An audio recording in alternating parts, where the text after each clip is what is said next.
मनसे नेते प्रकाश महाजनांनी राजीनामा दिलेला आहे। महत्त्वाची बातमी आपण पाहताय। प्रकाश महाजनांनी मनसेला जय महाराष्ट्र केलेला आहे। मनसेच्या स्थापनेपासून प्रकाश महाजन हे मनसे सोबत होते।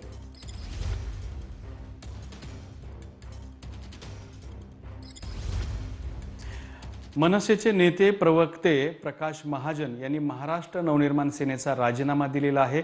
त्यांनी राजीनामा दिल्यानंतर सगळीकडे आश्चर्य व्यक्त केलं जातंय। स्वतः प्रकाश महाजन आपल्या सोबत आहेत। काका, काय सांगाल तुम्ही? तुमच्या महाराष्ट्र नवनिर्माण सेनेचा तुम्ही आज राजीनामा दिलेला आहे। मी एक सामान्य प्रवक्ता म्हणून तिथं होतो।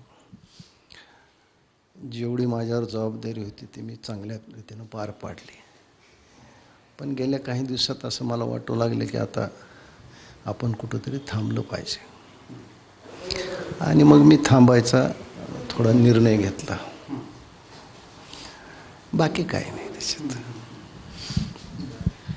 का थांबावं वाटलं तुम्हाला? कधी कधी आपल्याला या वयात जर लक्षात आलं नाही तर काय उपयोगाचं। आता आपली गरज काही फारशी तिथं राहिली नाही, आणि काही गोष्टी मध्यंतरी घडल्या त्या सगळ्या लोकांना माहिती आहेत। म्हणून मी फक्त जर मनसेत जर अपराधी असेल तर मी फक्त अमित ठाकरेंच्या बाबतीत आहे। कारण छत्रपती संभाजीनगरमध्ये सभा झाली त्यात मी असं जाहीर बोललो होतो की मी तुमच्यासोबत काय तुमच्या मुलासोबत देखील काम करेन। पण मनुष्य एक विचार करतो, नशीब दुसरंच काही ठरवतं। आणि काही दिवसात मला असं लक्षात आलं की अपेक्षा कमी असताना उपेक्षा वाटायला आली। क्षमता असून काम मिळालं नाही, योग्यता असून सन्मान मिळाला नाही। मग आपल्याला तर काहीच नको होतं, थोडा बहुत सन्मान, थोडं बहुत काम। एवढ्या कमीत कमी अपेक्षाही जिथं पूर्ण होऊ शकत नाहीत, मग एवढे ताण तणाव नको वाटले मला। म्हणलं आता दोन भाऊ एकत्र आले, आपल्या डोळ्यांनी पाहिलं, आता आपलं काम संपलं। तुम्ही म्हणतात की अपेक्षा होती पण उपेक्षा वाटेल आली। काय अपेक्षा होत्या? मला असं वाटत होतं की पक्षप्रचारात मला घ्यावं, पक्ष संघटनेत मला काही जबाबदारी द्यावी। असं काही घडलं नाही। मला वाटतं एकदा मी जाहीर मेळाव्यात हे उद्गार काढले होते की आयुष्यात काही करायचं आहे ते फक्त माझ्या नातीसाठी आणि साहेबासाठी। पण ते माहीत नाही काय की ते झालं नाही। आता याच्यात मी कुणाला दोष देणार नाही। पण अलीकडल्या काळात अशा काय घटना घडल्या की तुम्ही राजीनामा देण्याच्या निर्णयापर्यंत आलात? 11 जुलैनंतर मला असं वाटलं की आता पक्षाला आपली फार गरज नाही। मी 2 महिने वाट पाहिली किंवा काहीतरी त्याच्यातून सकारात्मक घडेल, पण साधी दखलसुद्धा माझी कुठं घेण्यात आली नाही। मग आता आपल्याला दरवाजापर्यंत आणून सोडलंच आहे, तर मग आपण तिथं उभं राहायचं का बाहेर पडायचं हाच निर्णय होता।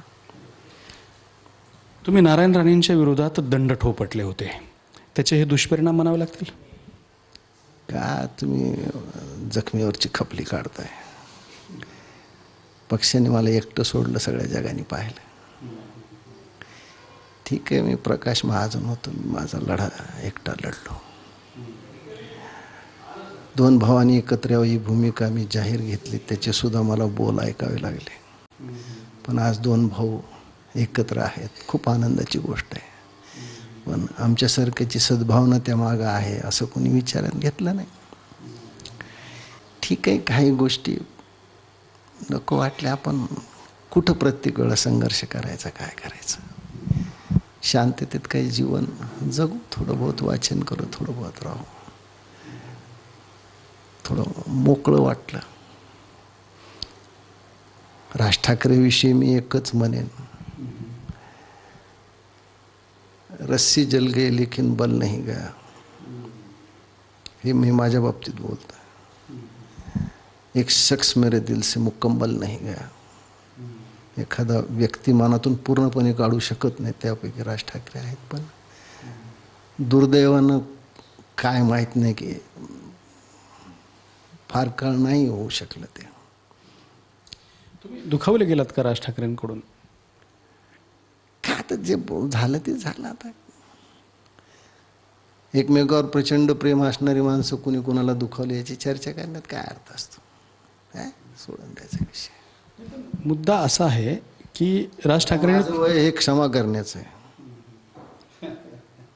गुन्हा तर घडलाय, मग ते काय मी काय म्हणलं, मला फक्त एकाच मी स्वतःला अपराधी फक्त अमित ठाकरेविषयी समजतो, बाकी मला काय कोणाच्या विषयी वाटत नाही. मी प्रामाणिकपणे माझं काम केलं.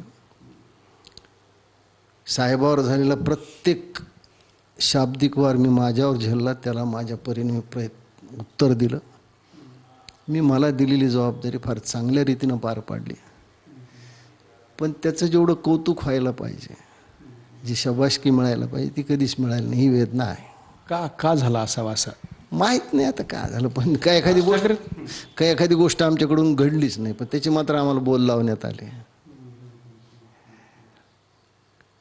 मी काय म्हणलं ना की मग हे काही घटना आजच घडली म्हणून तसं नाही, ते बऱ्याच दिवसाचं मंथन आहे. कारण हा एखादा निर्णय घेताना माणसाला म्हणजे मी रात्र जागून काढली की आपण हा निर्णय घ्यावा का, कशामुळे घ्यावा. म्हणलं की रोज उठून बसून संघर्ष करत बसणं आणि मग काय होतं की आपल्याला त्याचे परिणाम भोगावे लागतात, त्याच्यापेक्षा नको बाबा, आपण त्याच्यातून थोडं बाहेर पडलं तर बरं होईल, थोडं मोकळं वाटेल. आता ह्या वयात 74 वर्षी वयात आता आपल्याला नाही, आपल्यापेक्षा ज्यांची योग्यता नाही, क्षमता नाही, अशा माणसाला पदं मिळतात, अशा माणसाला संधी मिळते. आपण मात्र तिथंच बसलोय. ना मी पक्षाच्या कुठल्या धोरणात्मक बाजूत आहे, ना पक्षाच्या कुठल्या संघटनात्मक माझ्याकडे जबाबदारी आहे. लोकसभेमध्ये पाहिलं की मी विनंती करून सुद्धा मला बीड जिल्ह्याचं प्रमुखसुद्धा मानण्यात आलं नाही. विधानसभेला प्रचारापुरतं वापरण्यात आलं. चला ठीक आहे, मला काही त्याचं वाईट नाही. पण एक मात्र निश्चित आहे की मी प्रामाणिकपणे माझं काम